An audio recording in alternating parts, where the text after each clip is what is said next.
welcome to the podcast, Connor. It's good to be here. Thanks, Aaron. Here in Cook City, Montana. Yeah, coming at you live from Cook City. I know. And the thunder's rolling in. Big rainstorm about to come through.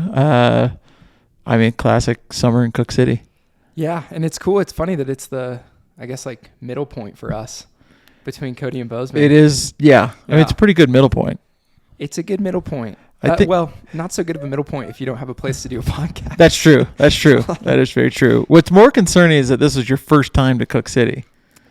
I feel like in my climbing resume, there are some like shocking gaps, and Cook City's one of them where I'm like, I've tried, I live here. In fact, I'll even make it worse. Until last night, driving through and avoiding the bison herds, I had never been to Yellowstone National Park. No way. Really? I avoid the crowds. I mean, I avoid it, but I feel like I have to go through it in order to get places I want to go. But I guess in Bozeman, yeah, you can kind of go around it. I mean, you technically enter it to get to the Tetons, but, just like you're in the border. Yeah. And the, like, Idaho zone. Yeah. Other than that, I mean, wow. Apparently you can go in there and ride bikes. There's like a, no cars window, but the roads are open. Yeah, early in the season. Or probably late too, I guess. Yeah. Like probably, some of those roads do close before there's snow on the ground sometimes. It's a little 2-week deal. Yeah. I think that'd be cool. But yeah, it just hasn't spoken to me. There's no, distinct range. There's plenty to offer, but all right. Yeah, kind of it's like the thing in your backyard. Totally. Well, I'm psyched to have you on because one, you're kind of I'm going to take it back to when we first met, which was Bozeman Ice Festival. Then you and I just kind of, I can't remember. I was talking to somebody and then we started chatting. Ice climbing wasn't exactly like your thing, but you were there at the festival, but you're also somebody that was just like super stoked on all kinds of, like, as we chatted, it was whether it was skiing and running and climbing, like you were pretty well stoked. And I mean, I meet people at festivals all the time, but you were somebody that, like, when I left stood out and it was like, this is a guy that, one, I'd love to get in the mountains with, but this is also a guy that could motivate me, especially when I checked on your social media. I was like, he's always getting after it, which is what you want to surround yourself by, people, right? Whether it's surrounding yourself by them or watching them from afar, like people that are going to motivate you is incredibly important. But that's where we first met. It's taken way too long to get to the point where we're sitting down on the podcast and getting together, which is a year and a half since then. We've been a couple of different things that we tried, but just never everything kind of put together. I mean, you're a busy guy, I was a busy guy, but we are here, and it is downpouring rain. You probably can't hear it on the mics. We also got Ziggy and behind us, so if you guys hear some whining or anything like that, Ziggy's in the background. So, all right, let's get into it. So, give me like your Connor introduction 101. Yeah. I feel like it changes all the time, which, like, to me, the dynamic components of life are the most exciting, but, just on like the nuts and bolts side of things, I live in Bozeman. I didn't grow up there. That's a question that you get asked a lot if you live in Bozeman or say that you live in Bozeman. Yeah. I didn't grow up there, but my fiance is a 5th generation Montanan, so I got a little bit of cred. But I grew up in a little desert town out east of San Diego. Same house my mom grew up in. Wow. So, the mountains to me have just been this gift and surprise and, instructional pillars of my life, and more and more and more. I could keep going on with the vocab words about the mountains and why they're important to me. But, I'm a climber, runner, skier, mountain mover, I guess, if you want to sum it up. I feel like that sums up pretty well for you, yeah. Yeah. Because you're kind of doing you got your hands in just about everything. Got my hands in maybe too much. Yeah, I'd like to do the same amount of effort, but with fewer things. That's been like it's a focus for me for this year. Yeah. But, I have a lot of exciting things going on in my life, and I get to climb a ton. I do get to get after it a lot, and I'm very lucky in that capacity. I have support from you might disagree, but I think they're the preeminent brand in the outdoor space. We can tie. We can, yeah. You could say your sponsor. Yeah. It's all right. We would disagree, but that's all right. Yeah. That's our job. So, hey. Yeah, we don't have to do like the sponsored battle, but I don't have Bronco. Yeah. I paid for my Tacoma. I've got support from Arc'teryx to do these sort of multimodal mountain adventures, and I'm a student of life in mountains, and I'm curious about all of it. So I'm excited. Well, so let's take it a step back a little bit and go into, so you grew up most of your life in California then? Yeah, the part that was sort of out of my control, I guess, That's a good way to put it. I mean, I'm the same way. I grew up, turned 18, graduated high school, and I was out of there. So yeah. What brought you to Bozeman? So, Bozeman kind of feels to me like the ultimate realization of all the things I have wanted in my life with regards to community, size and sense of place and space, the sort of like border of the Greater Yellowstone ecosystem. Yeah. Just one of our last really wild places. To me, that's a really cool thing to be part of. I think that you can't really separate what Bozeman is from its geographical location. Yeah. And, all of the values that I love about Bozeman are sort of distilled from the landscape and the raw and remote nature of a lot of Montana. Yeah. Say what you want about Bozeman. It's growing really fast, and I can't afford a house there, but it's been good to me, and Montana has been really great to me. So I've been there for 3 years full time. But okay. Grew up in California. And did you go from California to Bozeman? I didn't. I had a Colorado chapter. Okay. I feel like most mountain people have had Colorado chapter. Colorado chapter. Yeah. It's a lot of Midwesterners, it seems like. Yeah. I don't know. But the Front Range, a lot of opportunity there, but just a little crowded and crazy for me. So, I think the Colorado chapter and the reason I ended up there is really interesting. And, it's our mutual friend, Eric, which we should get into. But, at some point we're going to get Eric on here too. So. Oh, yeah. Yeah, he's jealous. He's a bigger name than I, so there's that. Oh, all you gotta do is ask him. I didn't know, Eric, you were wanting to come on. Now you're coming on, bud. He's on, yeah. If he's listening. Between Colorado and Bozeman was the start of my full-time mountain pursuits, right? So that's when I started getting some sponsorships. That's when I decided to just kind of let it take me, and being a mountain athlete or a mountain person in any form was never really part of my dreams growing up. And what was childhood like for you? I mean, because I think that's like the really interesting part of everybody that ends up like having this life that they wanted to live in the mountains is like, was there something that happened in your childhood that has kind of created the seeds of growth for you? Yeah. Well, you could probably go pretty deep on like the psychological for all of us, right? Oh yeah, 100. I mean, we like to get into stuff that's uncomfortable here too, but yeah. I mean, I always think it's really interesting to know what happened in somebody's childhood. To like, for me, it was roaming around hunting with my dad. My dad was big about getting off trails and going places nobody had gone to, and so there was more like the exploration factor. Mm-hmm. And then climbing came in when I moved to Colorado, and I was like, oh, this is kind of cool. Yeah. So. And so for a lot of people, right, and myself included, climbing is sort of like just the effect, right, of like a feeling. I never wanted to be a climber in the actual sense of the word. Yeah. I would say, my childhood was marked by a lot of things, largely positive. Like I had this great family, and my parents were high school sweethearts, and nice. Both teachers, and grew up in the house my mom grew up in. Okay. So, I had this like really nice, warm childhood and never wanted for anything. But I would say it was defined by sort of just a overarching like sense of smallness.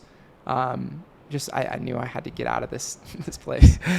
So, and nothing against the place or the people, and it just wasn't for me. Yeah. I mean, I feel the same way about California. So what type of sports were you into as a kid? Yeah, so the other big factor that I would say kind of has contributed to my mountain development, at least, is wrestling. Okay. I was heavy into wrestling growing up. It's kind of the only thing to do, like wrestling and football. It's kind of the only thing going. Pretty rural out there. There's like some rodeo kids and okay. A lot of 4x4, like OHV. Oh yeah. Kind of you're right on the edge of the Anza-Borrego Desert. So. Oh okay. Yep. Big moto, yeah. Influence is strong. Yeah. But yeah, wrestling was a big one for me, and kind of carried that through until I just kept getting injured and had to kind of tap out at the collegiate level. Yeah. So, which ended up being a blessing. Oh yeah, I bet. Yeah. And then, so what was kind of what was the door that opened you into kind of these, mountain pursuits? Yeah. Well, so I had never seen snow till I moved to Colorado. So I had this like dream of what I wanted my life to be. And I think I was just looking for a tapestry for it. I had so much support from my teachers, my parents, my community. When I was growing up in this little town, there was a sign on the gas station, and it would have like rotating community announcements, and they posted like where I was going to school. So it was very much like a tight knit, small community, and they knew that I was going to kind of take flight from that place. Yeah. But really my big hard right turn, as it were, came when I met Eric Weinmayer, or when I was introduced to Eric Weinmayer through a professor. So, okay. Just like the luckiest thing in my life that I didn't know I needed. So is this just, I don't want to stop you really quick, but is this, so, because I was going to ask, like, where was the dream created? Would Eric be kind of where this dream started to kind of start to develop? I think that, Eric and sort of the professors that came before him and introduced me to Eric. Okay. And by the way, we're talking about Eric Weinmayer. He's the first blind man to climb Everest, climb the 7 summits, kayak the Grand Canyon, so on and so forth. Just pretty much a badass. Yeah. He's been on Oprah, so yeah. Coldfear is a big switch. It's about time he steps up to the Coldfear podcast. So he really needs to dig in. I would say, looking back at myself, and this is 10, 15 years ago at this point, I was very much like raw material, right? Like I had a lot of energy and motivation and excitement for my life, but I didn't know where to put it. Okay. So, I think a lot of like hyperactive or sort of like kids that are maybe prone to getting into trouble hopefully end up finding a channel. And for me, that was the mountains, and I'm really grateful for it. It's definitely a cliche of sorts for sure, but I didn't come from like climbing lineage. Our big family trip was to the beach every year. Okay. So yeah, I never dreamed about it in these exact terms. I think it's such an important piece that you've recognized, though, because I can recognize in you that you're somebody that's always, you've got to be running, like not literally, but you've got to always be going and doing something, and you're super passionate about it. And if you don't have a path that's healthy to put that through, the path ends up going through somewhere that's not necessarily healthy. And it could be drugs, whatever, illegal stuff, who knows? But I mean, and a lot of kids that grow up in cities don't have the opportunity of a path to follow that doesn't go down those roads. So for you, it's really easy to recognize, like, you've focused that energy somewhere that's really positive for you. Yeah. And I've been like, one of the defining elements of my life and career is just good fortune. And I think that doesn't necessarily cancel out any of the hard work and the pursuit of things and, growth within myself and externally, but I've had a lot of good things come my way. And, some people would maybe term that as privilege. And if that's what it is, then, I struggle to put a label on it other than to say, like, if I look back at my own life and see all these things that were just put in front of me that I had the time and the energy and the sort of, push off the ledge to capitalize on, I'm just a lucky guy. Like I have so much gratitude for all the things that came my way. Yeah. And that I'm even more excited for the ones to come. So yeah, I mean, I would recognize it as something that you put off you don't have an ego. You're very easily, I mean, you probably have an ego that's internalized. I mean, everybody does, but it's not externalized at all. And that you're one of those people you meet and it seems like, I feel like I've known this guy for a while. Like, you're just very, very approachable. But also when you talk to somebody, you genuinely seem interested in that individual. And that's like, you're not just having a conversation to have a conversation, right? That's like my wife's like thing. Like, when we go to these festivals, she's like, can he talk about him anything other than climbing and ask me a question? Am I somebody else other than Aaron's wife? That's the measuring stick.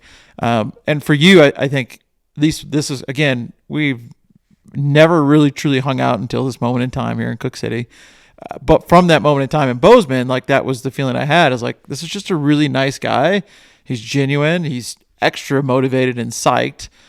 And so why wouldn't you want to, hang out with you? So I would say, like, you're not privileged in any way other than that you are somebody that's like, hey, I'm here. And if you want to go do something that's cool, like, I'm totally psyched. Let's go do it. And approachable in that way. Yeah. And good things are going to come to those type of people, I think. That's a big compliment. I appreciate, I think like my climbing in general is like the least interesting thing about me personally. That's all right though. If you zoom out, like no one really cares. And I think, it's funny, Aaron, cause like you're right. We haven't hung out a ton. I consider you a friend at this point, and, we text and check in, and we've ice climbed and, had a couple adventures, but I also think, like, I've got buddies who are really into ice climbing, and they're like, you're hanging out with Aaron Mulkey? And I'm like, dude, he's just, I'm hanging out with Aaron Mulkey. It's not Coldfear. It's not if you just have a good sense of groundedness in yourself and looking for other people's humanity too, like, that's all a brand and a persona, and like, water ice, whatever, man. It's just totally, you're a guy that I resonate with. So I appreciate you having me on and seeing that back. Yeah, well, and I don't see myself I wish I could see myself through others' eyes, because I'd probably be a whole lot less harder on myself. But I see myself as the same way, like, we're just two guys that are just hanging out, that have, we're motivated on very similar projects and passions and outdoor pursuits. And I've really tried to focus on surrounding myself by people that motivate me, and not necessarily in the ice climbing world, but in other aspects, because we're going to lead into this conversation. Like, there's so much more to our lives than just these, whether you're an ice climber or you're a runner or whatever it is. It's like, I don't, I'm so glad that we stopped our conversation earlier, because I was like, I don't want to just be known as an ice climber. I want to be known as this all around individual that's able to do, whether, I was a corporate exec guy for a long time, and now I would probably position myself as much more as your traditional athlete. But it's funny, now that I'm a traditional athlete, I still want to be known as this guy that, could sit in a boardroom anywhere and be with the best of them. You seem to also be down that path. And I know through conversations we've had just via text and from afar, you want to be much more than just an athlete. Like, you want to be somebody that a VP or the CEO comes to you for advice, because you have something that you can add. And whether that's in the outdoor world or wherever, but talk a little bit about, like, what are your aspirations when it comes to both leading that athletic life, but also being in the business world? Because you kind of try to keep your hands in both, it seems. Yeah. I mean, it's good timing, because someone asked me this the other day, a sort of similar question about, like, purpose and identity. And, the whole identity thing is, like, one I've thought about a lot. I've been, like, frequently injured in my career. When you have that thing taken away from you, you really have to figure out what else is there. Yeah. And hopefully there's a lot more. I've always thought about it in terms of, if you ask someone in my life, something about me, or, something they're impressed by, or just a fact, right? Whatever it is, if the first thing they can say is that I'm strong in the mountains, or fast, or did this thing, or FKT, or whatever, like, to me, that's a shame, because that means that the product of my work, that is the result, is having a more lasting impact than the feeling behind it. No one cares if you can do the Grand Teton in X amount of hours, right? Like, it's so niche and ridiculous to, like, argue over these small, incremental improvements in speed, and, forget about style. But it's very forgettable too. It's very forgettable. Like, it has a very, like, the shelf life is short. The shelf life is short, and there's always a bigger fish. There's always someone faster, stronger, better looking, whatever. And so, like, if you root your love for yourself and the pursuit in that, I just think it doesn't end in a happy way. So I've been shown that a few times. Unfortunately, I'm, not the smartest guy, but I can learn things when they're hammered in my face, I guess. But, I really try to focus on the process, and that's cool because it's applicable to all these other aspects of my life, right? I have a fiance. I have this dog that I found on the street in New Mexico. I've got, a ton of different, small business ventures and things I have my hands in. I've got other sports that I like to do that are, generally related to mountain travel, but I'm not just a climber or a runner or a skier. So for me, it's all about the pursuit of being a whole, fully realized and empathetic and grounded person. And I just have the outlet that matches me, right? I think that, like, you remember like ad libs where you go and like you select all the different categories and that just produces the name. Oh yeah. I feel like I got it right with mountain travel, because that is the outlet that suits me and my personality and my physical gifts, whatever they may be. And the arena, I guess, if you will.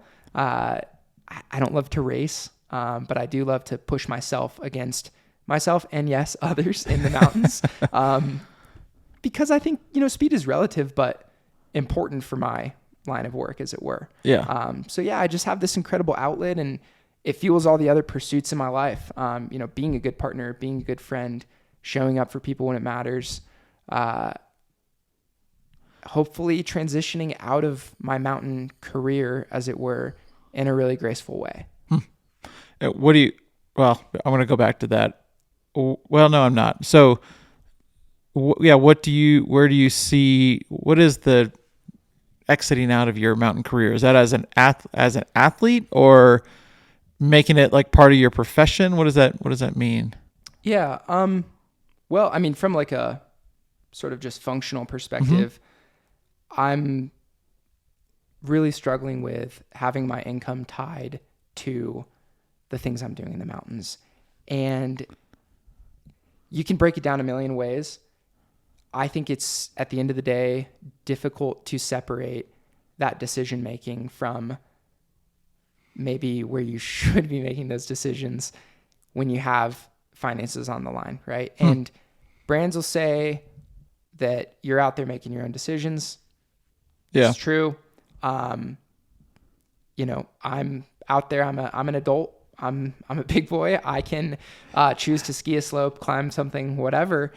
But you have that little lingering thing in there, and your contract's up for renewal. And I just don't know that it's the healthiest model for me.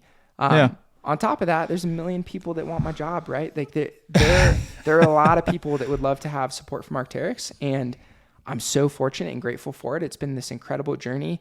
Maybe it will continue, but I would like to separate my own sense of identity from the bird, the Arc'teryx logo, and it's, at the end of the day, like, none of my partners care. My mountain partners aren't sponsored, and Have you ever had a sponsor maybe like balance that scale a little bit, that's actually said something that, hey, we want you to go and do this type of thing? Has there ever been a weight applied there, other than it being like, I have a contract, so like, of course I need to do this? Like, is it an unspoken word, or have you ever worked with a brand that, I don't want you to name names, but like, have you worked for, because I haven't, so I'm just curious if you've worked for a brand that has put some weight on the scale. Yeah, I think to like frame it in a diplomatic way. Yeah. I would say that in those instances, I've worked with brands where our priorities just don't align. Right. Yeah. I understand that, probably due to like some facets of my personality and just like the remote nature of my work. Yeah. It's not the most visible thing, right? And so it is a little bit more core. I have not pursued like growing my social media or, really leaning into that, which, gives a lot of value to brands. Yeah. So I've had brands that are, past sponsors that really wanted me to race more. Wanted me to, show up to that kind of thing. And it's just not where my heart lies. One, I'm not world-class fast. I would say I'm, all around fast in the mountains. When you kind of put all the skill sets together, I can have those amazing days, but I'm not lining up against Killian, right? Yeah.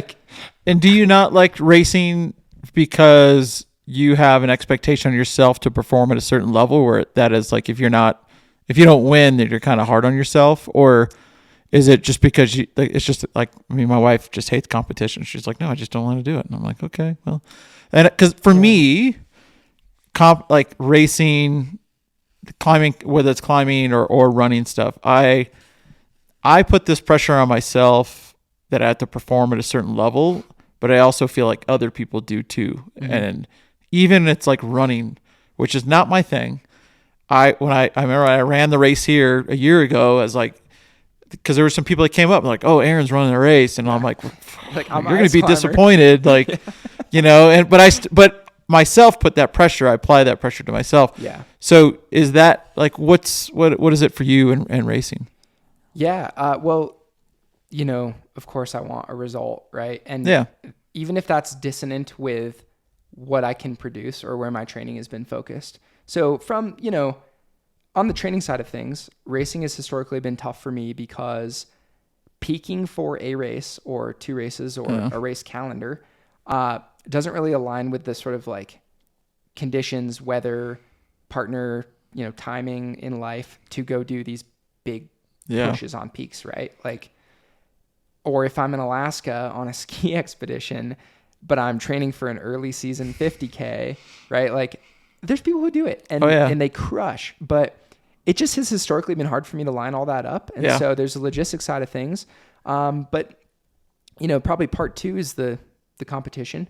I am hard on myself if I don't get the result I think I should get. Last year I ran Pikes Peak Marathon for Arc'teryx, deep field, hard race, 26 miles, 8K up, 8K down, kind of a, no breaks type of race. And I ran out with the top 10, and, the guys just the two front dudes put in like a 5-10 mile right out the gate at like 10,000 feet. And I'm like, dude, I can't run that at sea level. So there's obviously some segregation of competition, but I totally blew up, had some issues with my calves, and came in at like 40th, right? Yeah. Which still solid. A lot of people would be really stoked on that. I probably should be. Yeah. But I just look at that and go, man, that doesn't match what I could do. And I know that what in my I'm heart. capable of doing. And so maybe as I get older, maybe when I have kids, I don't know, maybe I'll be able to structure it a little differently and race for the love of it. But it just... Yeah, probably not. But, so don't kid yourself. No, because I think that it's that mentality. You're going to take that type of mentality in everything you do. Whether it's business world, athletics, like that mentality is what makes you good at the things you do, right? And so trying to scale it back is really difficult, I think, at least because I'm the same way. Yeah. And there's certain aspects now that I'm not, in the corporate world that I have to fill somehow. And I'm still like a year and a half later figuring out how to fill those gaps. Because I am the same thing, like, I should be really good at this and these things, and like trying to scale. It sucks. It's hard. So I totally get that. I do want to go back to the conversation about like you feeling some pressure because you're an athlete. Because when you were saying that, I was thinking to myself that I have never felt the pressure to perform at a certain level for a sponsor. And I think this is why. I wonder, I'm curious to get your thoughts, but I became an athlete prior to social media. Yeah. So like if it was in our newspaper, if it was in a magazine, like it was pretty freaking cool, right? If they edited something, if they wrote a story about you or whatever. It's the pinnacle. Yeah, well, that was the pinnacle, right? But there was no social media, so I never had this attachment to having to perform at a certain level or do these things. So I was able to kind of really go at it with what I wanted to do, and never felt like I had to perform at a certain level. And I still have that today. I think I I do put a certain amount of pressure on myself to post and share content. But to be honest, that really comes from more of my business aspect. Yeah. Is like, I can't, when I was managing 1,500 people and $500 million in business, like I could put that into that. Right. I don't have that anymore. So now I have to feel like I'm being successful in that same fashion. For me, social media is that outlet and creating, cool stuff, but not necessarily doing a certain climb or a certain grade. I mean, everybody that's followed me for a while knows I don't grade things, but so I'm curious, how old are you? I'm about to be 31 in a couple weeks here. Okay. Yeah. I was thinking 30. So you grew up in the age of social media you're like right on the verge. I'm on the cusp. Yeah. Right on the cusp. So do you think that social media has maybe created a little bit of that? I don't want to be I don't want to be the guy to blame social media. Hey, it has its pros and cons, and we'll get into that too. So you open the door. So for sure. I think with regards to social media and my relationship with it, I would almost term it like a low grade anxiety of like feeling like I need to put stuff out there that is impactful and feeling like, people hopefully want to or need to hear what I'm thinking about something. Yeah. But balancing that with, staying kind of grounded within myself and not forcing content or stories. There's this shot from my Alaska expedition in spring of 23 where I don't want to call it like famous, but it's like I used it for all these, I did the speaking tour for Arc'teryx. It's on the factory wall at Moment, my ski sponsor. And I'm skiing, it's a front on shot, and I'm skiing over this crevasse that is like the size of an apartment building on this little bridge in the sky. And I remember when I was making those turns, like I talked about it with my partner, and he's like, dude, you don't have to do this. And I've certainly failed on, a ton of expeditions, objective wise. I failed to get the content. I've lit a pile of money on fire or whatever. So I like to think that I'm, I've separated myself from that. And I remember in that moment really like looking inside myself to think, do I want to make these turns? Like, is this for me? And it was. Yeah. And I made these turns. They were the craziest turns of my life. I felt like I was skiing on the edge of the galaxy. And you can hear this, like the yawning down in the crevasse and the, the cracking and shifting. Yeah. I still wonder if you can separate that from the social media impact, right? Like if I can make that in a vacuum and then just let it be what it is on social media, or if there is a undertone in my brain of, man, the shot is going to be amazing. It's hard to say. And maybe with more years and time and some, growth, I'll know, but that was a big risk. Yeah. 100%. There's two things that come to me when you say that. And I think one of them will come with age. Like mid 30s is when I feel like I had a much better balance of decisions of like, I'm doing this for myself. I'm not doing it for somebody or to prove a point. And even pre-social media, like you still had that competition because you knew who the top guy was and what they were doing, right? So you still had it there. Obviously, it wasn't as out in the public as it can be now with social. Right.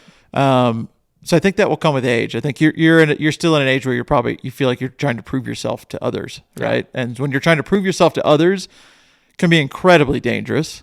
They can be incredibly powerful. Finding the balance between those things that's what everybody's probably chasing in some, at least people that have that conscience of like, hey, this is really stupid. And I've had plenty of those times, and I think you're not. There's no blueprint to tell somebody either to figure that out, right? Like, I know an individual in my life that's, I would say, is doing really, really dangerous things, but I've had that conversation. I'm not talking them off that ledge. Like they're going to have to find out for themselves. For me, that's really hard because it's like I've seen people in those same shoes and I've seen how that ends, and that I don't want to see. Whether I hope to God that doesn't happen, right? And some people figure that out. Like pursuing something at that level is very short lived, and you see that a lot in a lot of sports, right? Yeah. They're at the top, and then they just step away, or they're just like nowhere near where it was. So that the other thing though that before I forget is like that moment and that picture probably creates a ton of emotion and a ton of different things for you that social media can never capture, right? Never. And it's one of the things that drives me nuts about social media is that you create content that's really meaningful and emotional to you, and when you put that out there, it typically falls flat on its face, and so for even those people that are listening, like think about whoever you're getting your feed through, like think about that, and like when somebody posts something, is this something that's really that you can see that there was emotion in it, and like make a comment. It costs nothing. Like I saw this thing today, like you can like somebody's stuff. It costs nothing, and it could mean a lot to those people. And I can just think of a piece of content I just put out. It was just I thought it was a really emotional piece about just getting your dog outside. Like I loved it. Like my wife was like, that is the best reel you've ever made. I was like, I'm glad that you think that, but honey, I almost guarantee you this thing will fall flat on its face. And it absolutely did, Yeah. So it's like, I think as consumers of social media, I think we need to also like try to balance those things between the clickbait, but also recognize if somebody put something out that had like emotional and meaning behind it. And I personally am trying to do more of that. And I wonder because when you do put it out there, it hurts when it doesn't do well. And I freaking hate that. And I think that I'm trying to figure that out too. I've actually tried to do more of like post it and never look to see how it performs. Yep. And that I typically do a lot better. And I like, if you can just post and not care, that's almost the better way. But then you want to care, right? Because you want to put something out that's meaningful. So I don't know, I'm navigating that as well. And so I wonder for you, like the social media side, like, do you feel like, I mean, obviously you have to do some of it for sponsors. But I think even without sponsors, I feel like you're kind of the individual that would do it because you just like to do it. Like, how do you balance those things right now? I mean, you kind of briefly, you skimmed that subject a little bit, but how do you navigate that? Well, first off, there's a big push for these different formats, right? There's like everyone wants reels, shorts, TikTok stuff. Oh yeah. I typically draw a pretty hard line with that kind of thing. It isn't something that interests me, and it's not a storytelling format that I appreciate. Yeah. What's cool is our sports do have a lot of like, I don't know, shock factor, right? Like when you see the exposure and the ice and the screw and the rope and oh my gosh, like my palms are sweating. People that see this and that have never done it at all, like it could be a water ice too, right? Like it does not matter. And so there is that shock factor just from the inherent nature of our sports, which I think goes a long way towards a lot of the social media performance. One thing that I do, I have the good fortune of having photographers on a lot of these trips, right? And they're these insanely fit guys who are doing all the same stuff I'm doing with a camera rig. Yeah. Like our Alaska photographer had this like 40-pound cinema rig, and he's skiing all the same stuff, climbing it. Like, dude, that's way harder. But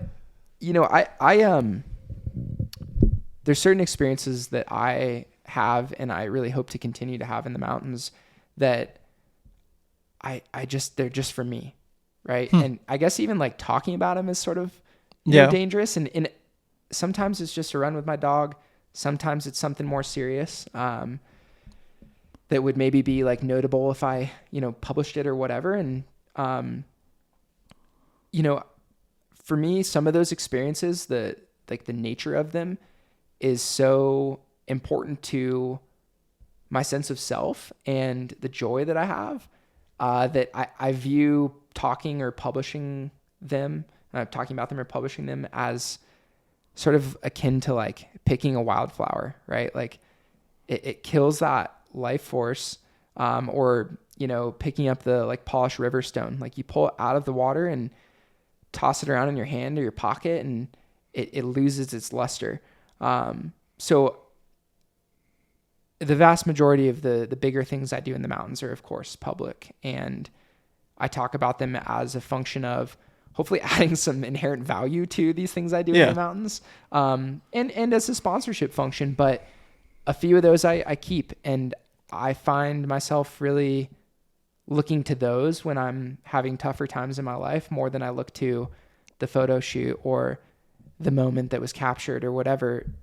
That's all just part of the machine. But the meaningful ones I try to hold here, you know? Yeah. And do you think that, have you been in a position like for me, I think I was in that similar space probably 5-6 years ago. And some of it was like the vulnerability of putting yourself out there and whatever you accomplished out there to be picked apart because God knows the social media and just, unfortunately, whether it's the climbing world, cycling world, running world, I mean, we love picking each other apart. It's what we love most probably.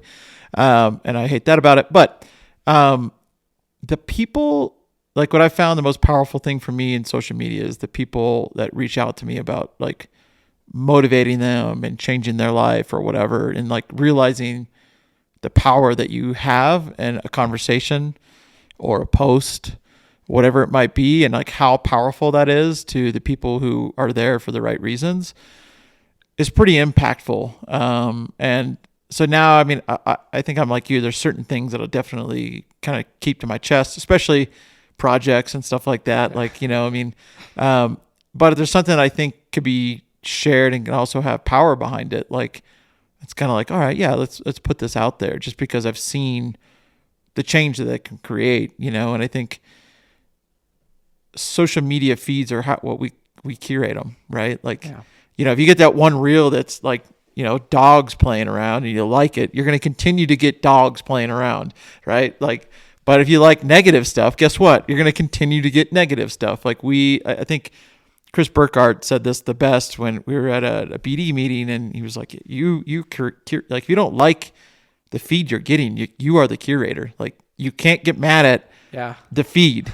You are curating the feed. And it's literally the truth, you know? It's like, and you can see that just in liking a couple of different videos or whatever. But so have you, like, do you have a moment in time where you've done something, or it could even be like the simplest thing as a post where somebody's come to you and said like, hey man, like that changed things for me, or that motivated me. I mean, do you have a story or something like that? Yeah.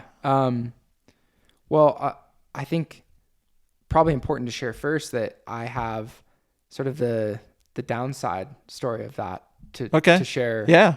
You know, early on in my career, I had someone reach out to me on Instagram, which is, you know, where it always happens. I'm really forthcoming about beta unless it's been, you know, a place like shared with me and asked to not be disclosed. I don't always publish location stats, etc. To some degree, I don't think they matter, but I'm pretty forthcoming about it when folks ask me directly. And I had just done this kind of big link up in the Colorado 14ers. It was really like the first project I did was to do all the 14ers, and kind of started doing them in a sort of faster and, you know, sort of like better style, at least by my standards. Yep. And I had someone reach out to me about this ridge that I had done that's kind of obscure, and it's not really noted for being loose or gnarly or anything. It's not noted at all because it's just this like backside ridge, but it allows you access to a different side of the peak, kind of straightens out the line, makes it, I think, a little cleaner. I'm always looking for like the clean Strava track. Oh, there you go. Yeah, the loop. So, you know, this guy asked me for info, and you always have to, I don't know, qualify it, but you got to be careful about what you encourage, at least depending on the person. Oh yeah. So, you know, do the little disclaimer and kind of, here's what I did. Snow conditions are probably going to be different. So on and so forth. You know, your risk tolerance may vary on the ridge. And he went out there and he got killed on this ridge. Oh man. And I didn't find out about this till a long time later. I think it was like maybe a year. I was reading a report because I was going to try and go back and, do like a bigger version of this link up. And it was like a death on this ridge. I'm like, when was that? And I see the name in the photo and it just like hit me like a truck, right? Ugh. Like I remember looking at, I think they used his like Instagram bio photo for the newspaper article. The Durango Herald or whatever it was. And what do you say about that, right? Yeah. Like, I don't feel responsible or culpable, but a semi-direct result of me talking about that, doing it, publishing it, sharing it, has this trickle down. And now there's this big hole in the world, right? Like a family's missing their son. And I never want to be that missing hole, right? Like I want to get home safe after every outing in the mountains. And, you can do the whole stats thing with like driving a car on the highway and flying commercial airlines, whatever is more dangerous. The fact of the matter is these are all elective activities that have a high degree of risk. And so, in a way, I think that actually underscored that value of sharing in a really meaningful way that has served me down the line. Aaron, the more I share about who I am not related to the mountains and the changes in growth I experience as a result of these things, because, maybe to some people it is relatable, but to a lot of folks it's not, right? Like people are not going to go do granite in a car-to-car push as a matter of regularity. Yeah. They're not going to go on a ski expedition to Alaska. There's a lot of things that I've had the good fortune to do that are just out of reach for folks for a number of reasons, right? Whether it's physical limitations, lack of interest, lack of funds, whatever. And so, I always think about how do I take this thing I'm doing that is over here and how do I bring it back to where someone can hopefully learn from it and it has positive impact in the world. So for me, that's all come from, sharing my development and my feelings and my, web of experiences in a meaningful way. And those are like the coolest messages I get ever, right? Like, who cares if I get kudos for doing some peak fast like that? I already know I did that. Yeah. But I don't know anything about how my words might affect someone who's really going through a time in their life. So I love those. Yeah. So a couple of things that come to me from that is, so what, I'm just curious, what avalanche, is that what happened to him or? No, it was rockfall. Rockfall. Yeah. Or like, I don't know if you'd call it rockfall. He tipped a big loose block over. Oh. Yeah. Okay. And I don't know the full deal. But yeah, I got crunched by a rock. So yeah. Yeah. I mean, and that's, the thing is about that, it's like he could have done it anywhere, but I mean, it's still, I totally understand the feeling that would give of like the guy reaches out to you, asks for some from beta. And then, I mean, that is tough, right? Because you're going to be a jerk if you reply in one way. Hey dude, don't do that. Yeah. Yeah. Like this is probably above your head, or even like, hey, I don't know what your experience is, but you may not be the best thing. Like you're going to be a jerk if you respond. So you're kind of in a lose-lose situation other than you just don't say anything at all. Which is something that you can do, right? Yeah. And I think in the climbing world, that's even more like, I've climbed for I guess almost 30 years. And so I've seen a lot of things and I've experienced a lot of things that have given me the knowledge to make a decision whether I think something's safe or not safe. But lots of people in their 20s and 30s, they may not have the vast experience there. And so, I think it's an interesting subject. There's more people running around the mountains now than there ever has been. And there's probably, if you look at the average experience of those people, it's probably pretty low. But the only way for those people to get experience is to be in the mountains. Right. So how do you scale that appropriately? While also remembering that even whether you have 1 year, 5 year, 10 years, 50 years of experience, you're a human and you Yeah. can make the wrong decision, right? Totally. As you have, as I have. Yeah. That's just how it goes. Sometimes you put all the numbers into the stupid little dopamine machine and you come out with the wrong equation. Totally. And some people get lucky. I, for one, would call myself lucky to still be alive. All the near close calls, whatever it might be. I mean, I'm lucky to be here. I've not been smarter than anybody else that's passed away or whatever. It's just how it is. So and sorry to interrupt, Yeah, but no. I think it's really interesting because I've thought about this a lot with regards to risk tolerance because it's very personal, but it's also like most of the vast majority, I would even say 95 to 99% of the choices we make in the mountains exist within this really nebulous space where personal risk tolerance and judgment come into it.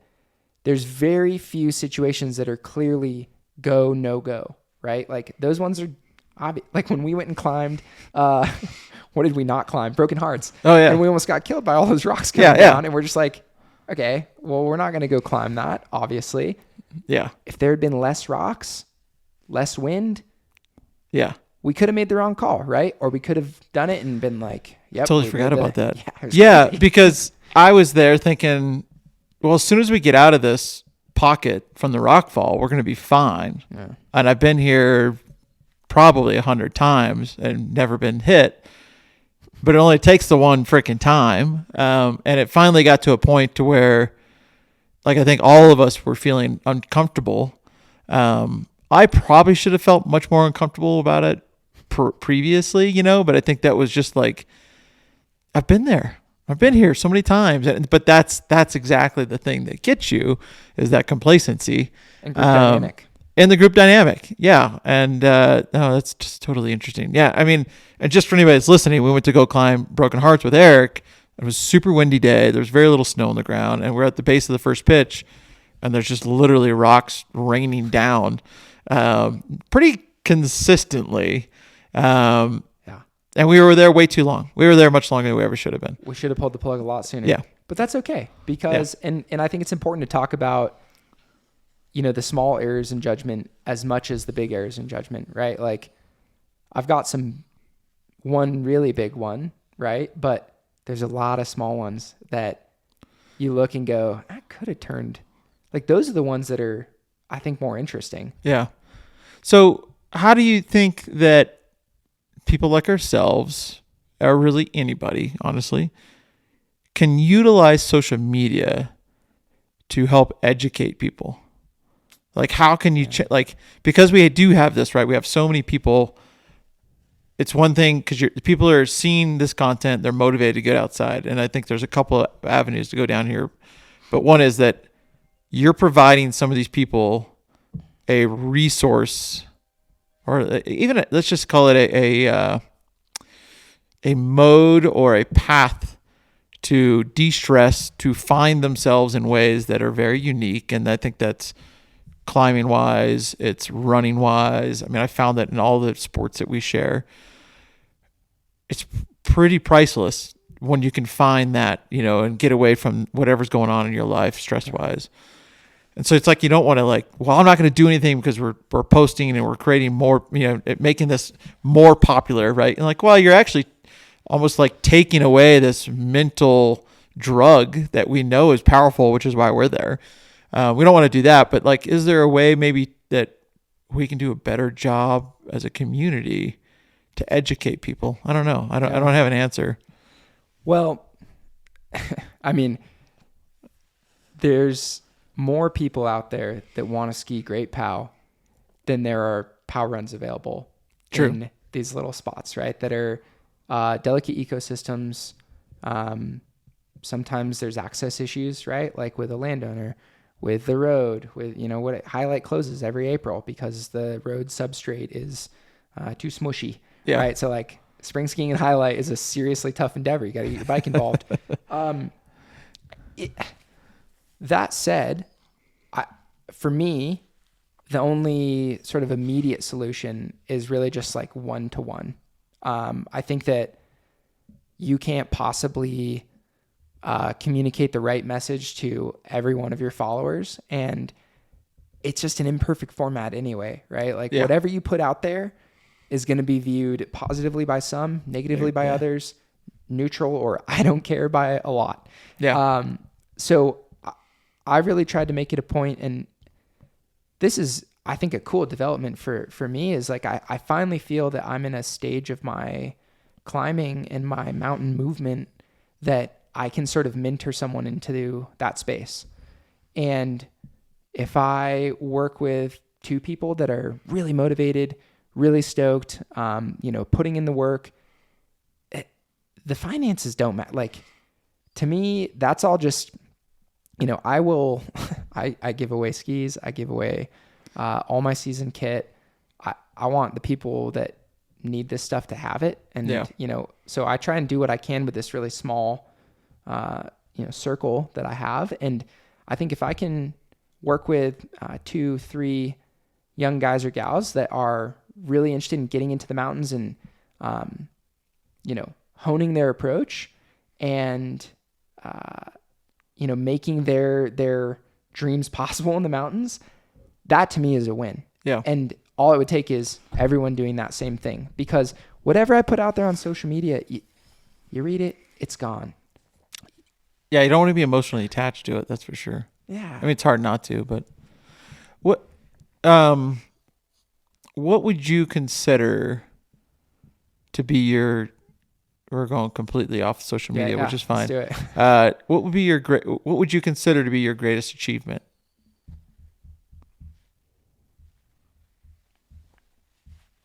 And I just dropped like the bomb right there. Because it can be so many different aspects of different things. That's why I'm kind of curious. Yeah. Well, first of all, I hope that it's ahead, right? Like, I try not to look back at projects I've done. And, I really learned this from Eric, right? Like, Eric could have been the blind guy that climbed Mount Everest and done that for 10 years. Yeah. And, ridden the speaking tour and great. And that star fades, right? Like, people, I think, really care about either what you've immediately done or are going to do more. And so that's just like a psychological component. But for me, I would say the biggest success in my life, and this affects all the things that I'm most proud of from a like tangible material sense, or, real things, right? Like great friends and relationships, this amazing woman I'm going to marry, the dog I saved, the life I've built for myself. All of that comes down to what I would say is my most important accomplishment, which is just trusting my heart and like living an authentic life, right? It's not always been easy to make this life. There's no plan for it. It's not really prescriptive.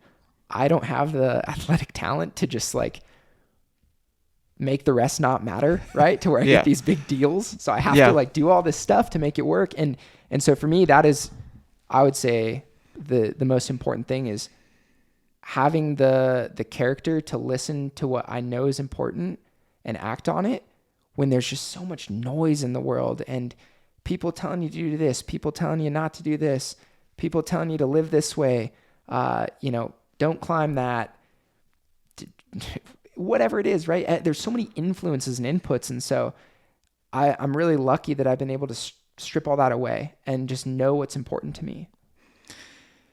It's, I could have guessed that answer for you.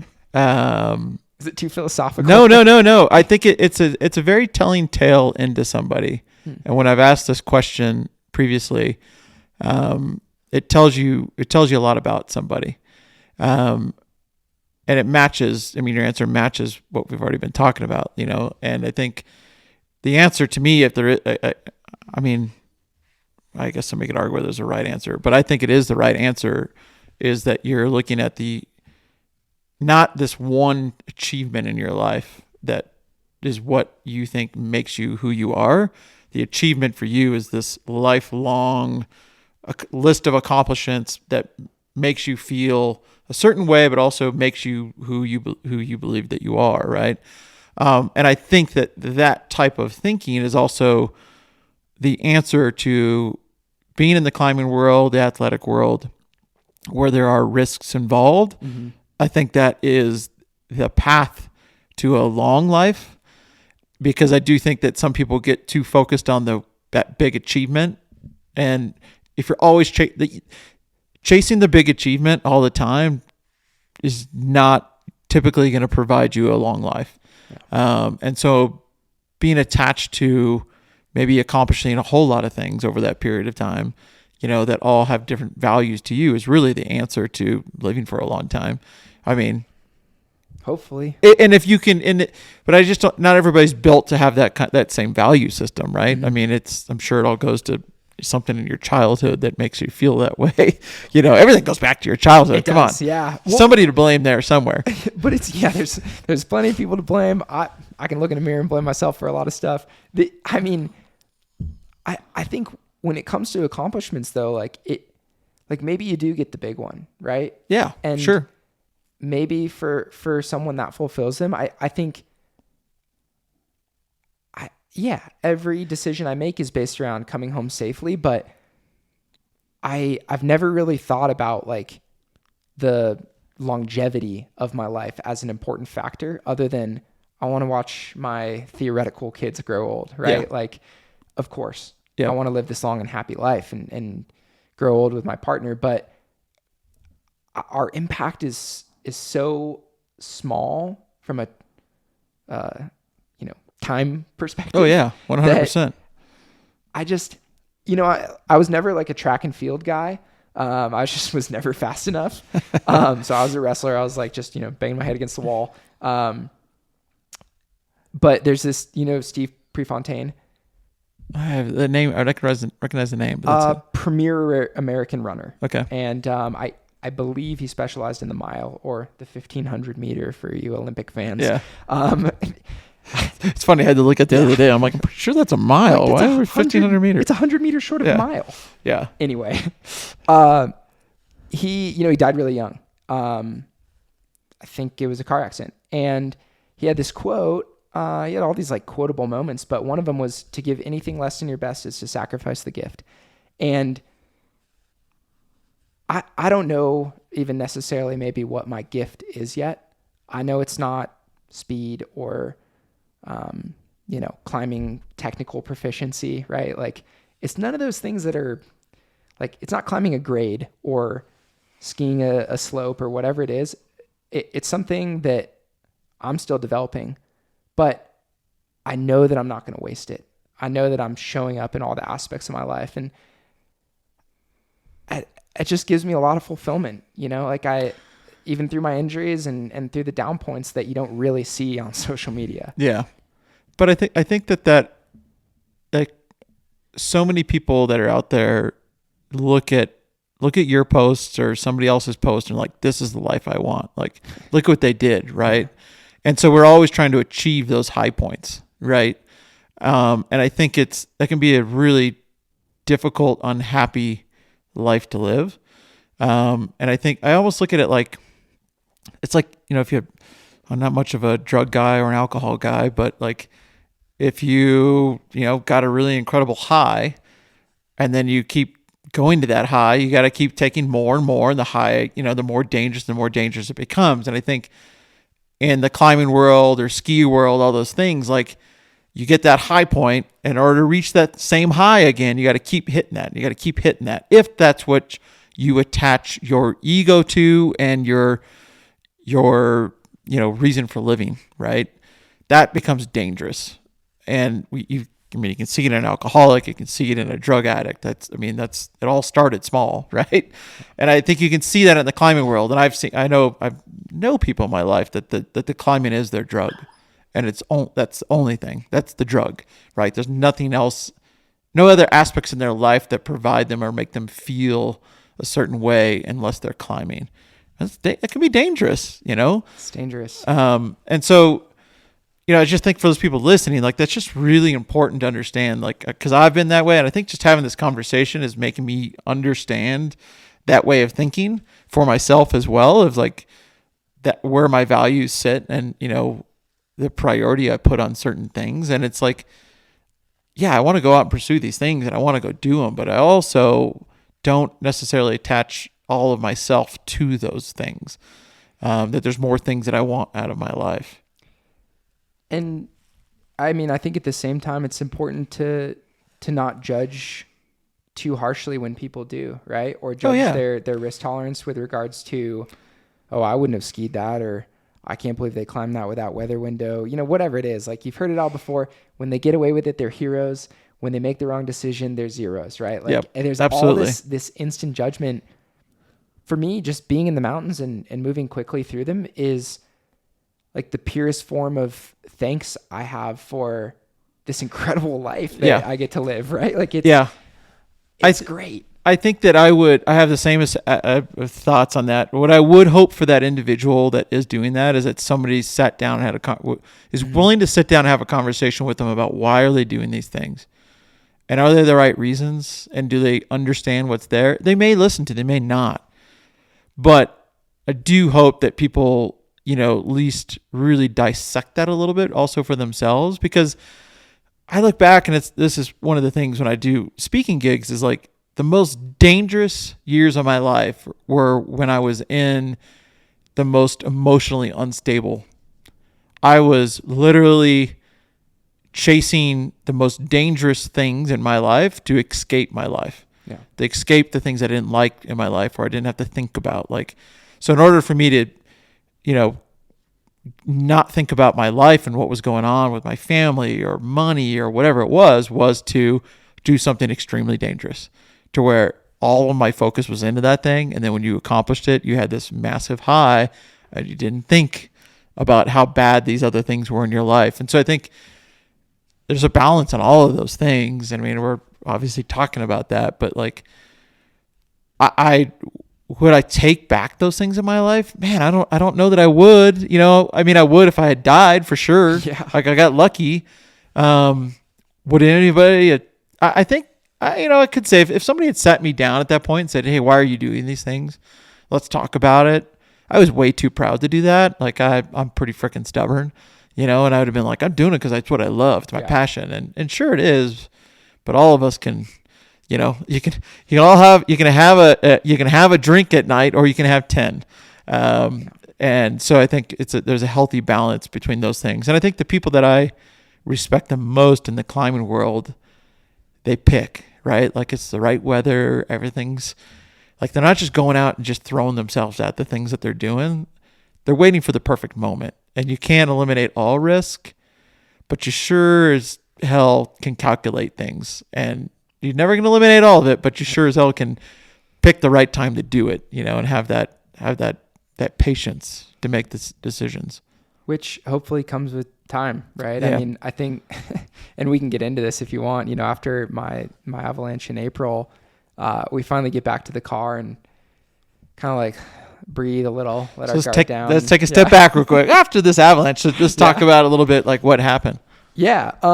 Well, so it's just funny how things work out. Like I for the past 5 years, I've been traveling pretty extensively, trying to really climb and ski and run and move through as many ranges and cool places as I can. And this past winter, 23, 24, I said, you know, I'm going to block my schedule. I'm going to ski in Montana. I really want to learn my backyard ranges. Montana, I think, has like over 100 named ranges. Just all these incredible little island ranges that are unique and special and get different snowpacks and all that, which, as you can imagine, leads to different avalanche problems. Yeah. But, you know, we then end up having the worst winter, I think, in like 20-something years, maybe 30 years. Just atrocious drought until May when things finally got great. But and one of the worst avalanche conditions seasons. Worst. Like I know here in Cook, it was the worst anybody could ever remember. So we had that deep persistent layer, which I'm familiar with, having sort of, you know, cut my teeth in Colorado. It's here in Montana, and it's maybe not quite as touchy as Colorado, but we get it every year generally. Yeah. Maybe my understanding is maybe 1 or 2 seasons in 10 don't have that. But you know, I'm a newcomer, so I'm a man of my word. I committed to this ski season and just like destroyed my skis, ripped up my bases. I would bring them in pretty much after every outing because I'm not going to stop skiing just because there's not a lot of snow. So we're skiing rocks, we're skiing trees, we're just skiing. Yeah. And, I think it gives you like a little bit of blue collar love for the place. And Montana's already a tough place to be a backcountry skier. Yeah. Long approaches, access issues, okay snowfall. When it's good, it's good. That's not, yeah. Well, when it's good, it's really good. Yeah. Yeah, but it's rarely good. Yeah. Yeah. I committed to the tough season here, and I think what happened, there was this whole season of really just being patient, not skiing steeps, biding our time, watching and waiting, letting this persistent weak layer just be what it was. There's nothing you can do about that, really. So, I spent the whole season kind of avoiding that thing and dodging and, making choices around that. And in April, things kind of finally started to turn on. We had some warming periods that settled out that layer. And then we had a bunch of snow. And that's when it happened. So as soon as that deep persistent was gone, out of the picture, buried too low or no longer a factor. Yeah. Due to the, melt coming through and equalizing it, normalizing it. Yep. We got this amazing storm, and it was April 7th. Went and skied in the Bridgers, which I've historically had an interesting relationship with the Bridger Mountains. I don't love skiing or doing much of anything there. They just kind of like have been hard to get in season for me. Like they're either 1,000,000 degrees or there's a sketchy avalanche problem. Like I don't know. I just haven't figured them out yet. Yeah. But I know folks have. And we went in there on sleds, which is unusual for me. I've historically been pretty staunchly human power only, to the point where, like a dummy, I rode my bike across California to climb all the 14ers. That one ended in an interesting way. My friends had these sleds, and we took them in, and we're surfing the sleds around on the surface of the frozen lake, just getting face shots, like incredible pack. Yeah. And I'm like, this is pretty sweet. I should buy a sled.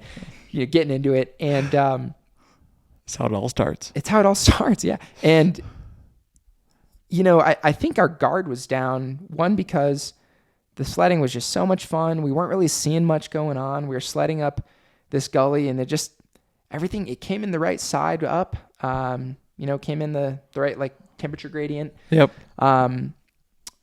And we weren't getting any, like, little reactive bits from the sleds. The snow was kind of normalized and sort of sloughing a bit, but we weren't getting anything breaking. We rode the sleds up to the top of this chute, which is a first for me. I've never just like teleported to the top of a line, right? Like I've always... Did you guys ride the chute up? We rode the backside. Yep. Got it. And then we were going to ski down Got to the base and climb back out on a little shoulder. Yeah. Got it. And I think life is just like, it turns on a dime in these really interesting ways, right? Because the fact that I was the first person to ski this was just an accident. We couldn't get both sleds up with two people. So the two guys had to take the sleds. I hopped off halfway up the gully because it was just so deep, got on my skins, skinned up a little bit. So I had a little time to myself. And, when those guys got up there on the sleds, because they got one stuck, of course, because that's apparently what happens when you have snowmobiles. I'm up there standing there ready to ski. And so I'm just kind of the default first person into the line. And we, they get on their skis. We're kind of we're doing everything right, other than the judgment. And they get on their skis. They get good eyes on me. We talk about what's going on in the chute. There was a lot of wind loading this thing up. But here we're going, the persistent layer's gone. It's a storm slab.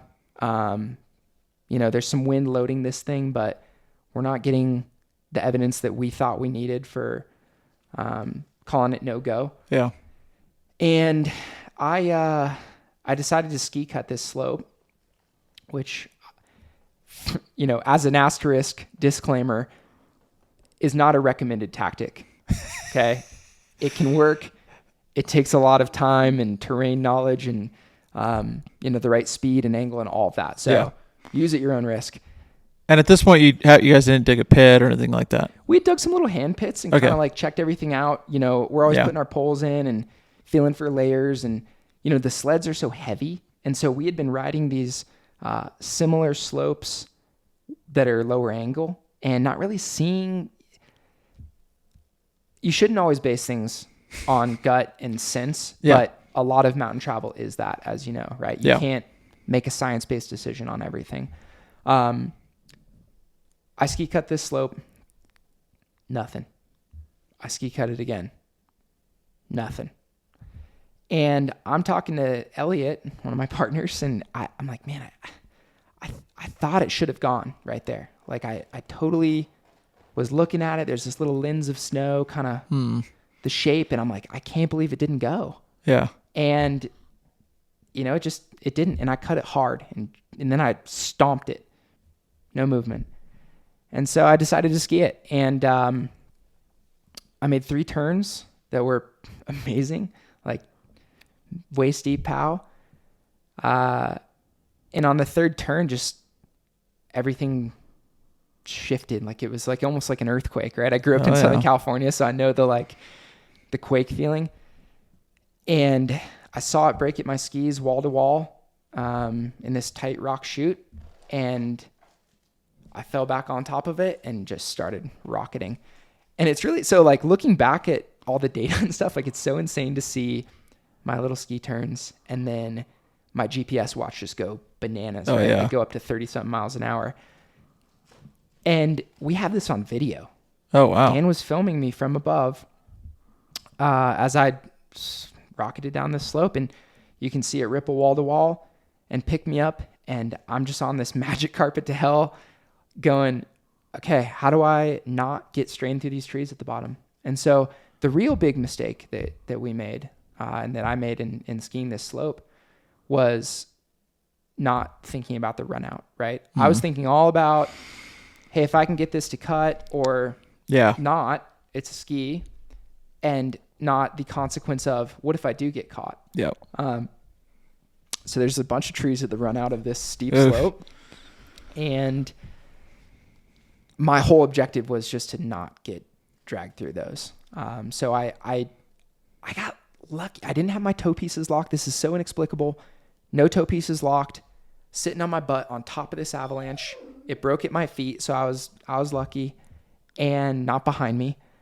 And right when things started to kind of apron out, I wrenched my skis and used the momentum of the avalanche to ski directly into the most, least forbidding part of this rock wall that I was encased in. It's just this long hallway. Yeah. And skied into this rock wall at 30 miles an hour and blew my hand up, broke my thumb in a couple places and dislocated it. And I think I ripped my jacket and that was it. Wow. And I'm there on my skis, helmet on, still in both skis, broken thumb, but fine. I know. I feel the same way, bud. So, well, and to close the loop on that really quickly, Dan, when we got back to the car, let our guard down and finally breathe in a little. I'm like, man, that was it was something. That was rough. And he goes, well, it ain't golf. Yeah. It ain't golf. No, definitely not. A little different risk. So it must have been a pretty sizable slab. So it never really kind of took you into it at all. It kind of, you were more or less riding the slab out in a way. I rode the slab. Yeah. So it was a pretty good sized slab then. 18 to 22 inch storm slab. It broke at the storm interface. So there was a bit of a sun crust, some warming. New snow came in, just didn't bond appropriately, like we had surmised. Yeah. And, broke all the way, the whole storm. So a little bit of storm slab and some wind slab on top. So 18 to 22 inches. It broke. It was the whole feature. It was probably like a D1 avalanche, but maybe like an R3.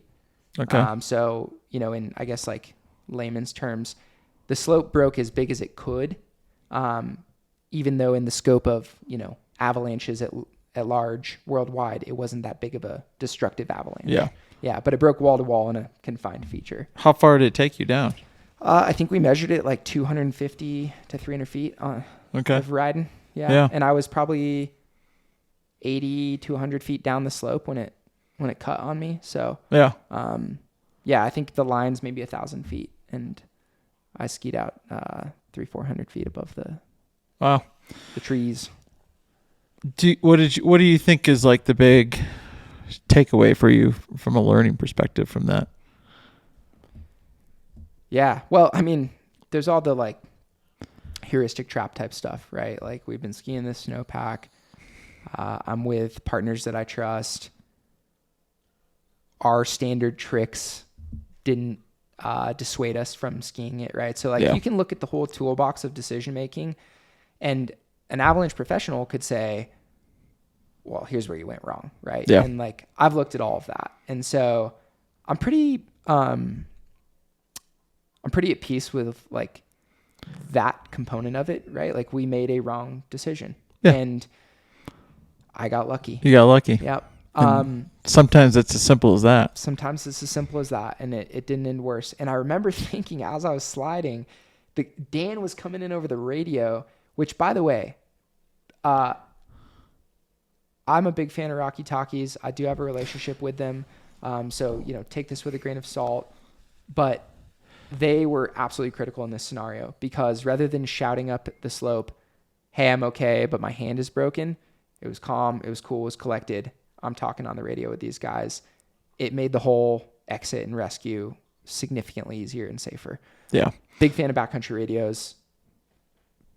Whatever judgments or misconceptions you might have about them, put them away. Like, it's to the viewer. I know. Totally. Yeah. No, I mean, I think in skiing, they always made a whole lot of sense to me, which doesn't make sense why they wouldn't make sense in climbing. But I think it was the old schooler in me. It was like, I can communicate. Like, don't worry. Like I don't need it. On belay. But boy, have there been so many times in my life where freaking Rocky Talkie would have been very nice to have. And since having them and being with some people that have utilized them, I'm like, all right, yeah, that kind of makes sense. Like, why am I not using them? Because maybe I'm too proud to admit that maybe they're effective, or that my old school ways need to create some new school techniques. And yeah, they are pretty nice. And I do like the Rocky Talkies as well. I mean, I think that they're durable, they're simple enough, like they're light, the carabiner clip. I mean, all these, there's a bunch of different things. Like it's about time somebody, I think maybe that's what it was, like making them specific for climbing in a way. They're not specific to that. They're really specific to outdoor activities. Yeah. But they are much more usable in the climbing realm now. So significantly. Yeah. And I mean, just being like totally transparent, I think my judgment was based on, it's all new climber, like transitioning gym climbers. Oh, totally. That's these, right? Right? Like there's some newbies. Great. There's no shame in being safe. From a broader perspective, and anyone that follows me or knows me, knows that I often write and philosophize about experiences I have in the mountains or out of them. So, I've done some writing about this, and I think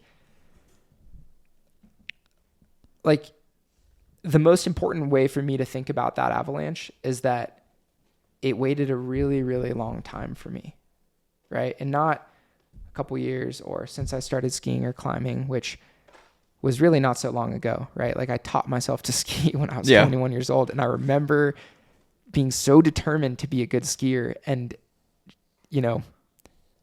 I can still remember my first day, like teaching myself how to ski. So, it waited a lot longer than that, right? Like I think that the avalanche waited 14.8 billion years for me, right? Like since the dawn of time, right? If I think about it like that, I can look back at my whole life up to that point and other, close calls I've had in the mountains, high points, low points, and think about them as this really beautiful arc and remind myself that I don't know what's ahead, and that there's going to be more unknowns and unexpected for me, right? So of course I know, like I go out in the mountains and I can trigger an avalanche or get killed in this way or whatever it is, that from like a logical perspective, but you really hope it doesn't happen to you. And, Well, I think as long as you're listening to them and like taking something back from it versus being like, well, whatever, like that was close call, on to the next one. Like there's something to learn about all of those little things. And I do think that they're there for a reason to kind of like, maybe fine tune your decision making just a little bit more and remind you like, oh, hey, guess what? You're not invincible. Right. And those moments of non-invincibility are very, very key in any of these types of outdoor pursuits, because I do think sometimes you can get a little over your skis. No pun intended there. And it's great to be able to reflect on them, because I think, I don't know, in my younger days, I don't know that I would have been able to reflect on them very much. I know I can think of a number of times where it's just like, oh, that was close, on to the next. Yeah. Like, and there's some that are just bad luck, right? Totally. Like, sometimes it just is the thing. Yeah. Like rock fall is sometimes just it's just what it is. A meteorite, right? But, yeah. Huh. Yeah, I think that type of understanding of it, whether it's purely true or not, is just kind of a helpful narrative arc for me, and just hopefully making a different decision the next time. But you go out there a lot, you ski a lot of slopes, you make a lot of calculations. Sometimes you make them wrong. Yeah, Totally. We got dogs starting to get a little unrest here. Ziggy's starting to make some noises. But I do want to get in a couple other things here real quick. And that is like, we're going to have to do another podcast, because I know you've done some really cool stuff. So we're going to have to go back and get into some of those things, because I know there's some stories there. Yeah. So I might just have to like shelf that one for a second. And maybe staying in tune with the current conversation is like, so what, like for you as an individual, what does the future look like for you? Like, where do you see you taking your career, as global as that is?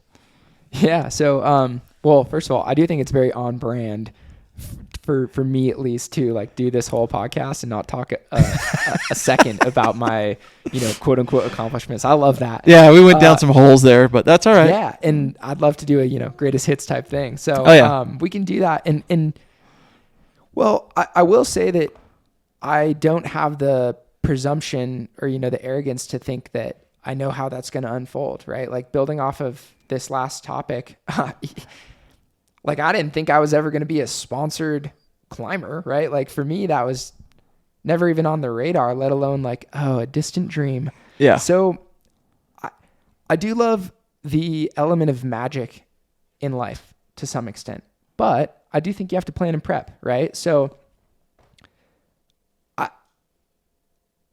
I can't be doing the stuff I'm doing in the mountains at the level I'm doing forever. Great. I hope to age and accept a lot of that gracefully. I know, have you had Kelly Cordes on? No, but Kelly, it's a good reminder. He and I talked about it early on, and I think after the first episode or second episode. So Kelly does need to come on, because you got to get Kelly on. Yeah. I know. All I need to do is make some good margaritas, and Kelly will be here. So he will be here. Although he claims to have the best margarita recipe. So his margarita recipe, I haven't had him mix one, but my buddy Doug Shepard, a good friend of his, has mixed one. And it was quite good. Okay. So yeah. Well, we'll have to try them. I would love to branch into a career where there is much more inherent positive societal impact from my career, right? Like, when I'm doing this stuff in the mountains, all of the things that come from the mountains that are, positive from a societal benefit are things that I have to reach out and be proactive about, right? Putting on clinics, mentoring people. Some of my talks maybe, or some of my films or stories have some effect, but the nuts and bolts of my job are very selfish. They're very